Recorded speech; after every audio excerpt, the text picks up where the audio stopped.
एक राजा ने अपने सैनिकों को सड़क के बीच में एक बड़ी चट्टान रखने के लिए कहा। चट्टान को बीच सड़क में रखवाकर राजा ने अपने सैनिकों को छुपकर उस चट्टान पर नजर रखने के लिए कहा कि देखना उस चट्टान को रास्ते से कौन हटाता है। लोग इस जगह पर आते रहे और जाते रहे, लेकिन किसी ने भी उस चट्टान को रास्ते से हटाने की कोशिश नहीं की। उस चट्टान के पास से गुजरने वाले लोगों में राजा के कुछ करीबी लोग और शहर के बड़े व्यापारी भी शामिल थे।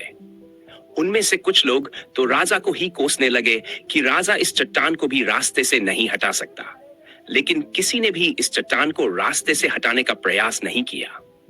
ऐसा काफी दिनों तक चलता रहा। एक दिन एक किसान अपनी सब्जियों के साथ उधर से गुजर रहा था। उसने चट्टान को रास्ते में पड़े देखा और सोचा कि सबको इस चट्टान की वजह से कितनी तकलीफ हो रही है। उसने अपनी मजबूत लाठी से उस चट्टान को एक तरफ धकेलने की कोशिश शुरू कर दी। धीरे धीरे धकेलते हुए काफी कोशिश के बाद वह उसे सड़क से हटाने में कामयाब हो गया। चट्टान को रास्ते से हटाने के बाद किसान अपनी सब्जियों को उठाकर जाने ही वाला था कि अचानक उसकी नजर एक पोटली पर गई, जो ठीक उसी जगह पड़ी थी जहां से उसने वह चट्टान हटाई थी। उसने इस पोटली को खोलकर देखा तो उसमें सोने के कई सिक्के थे। इन सिक्कों के साथ राजा का एक संदेश भी था, जिसमें लिखा था कि यह सोने के सिक्के उसके लिए है जो इस चट्टान को रास्ते से हटाने का प्रयास करेगा। दोस्तों, ठीक इसी तरह हम सब की जिंदगी में भी कई परेशानियां आती हैं।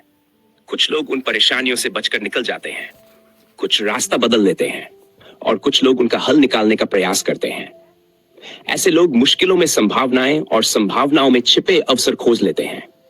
मजबूत इरादों और निश्चय के साथ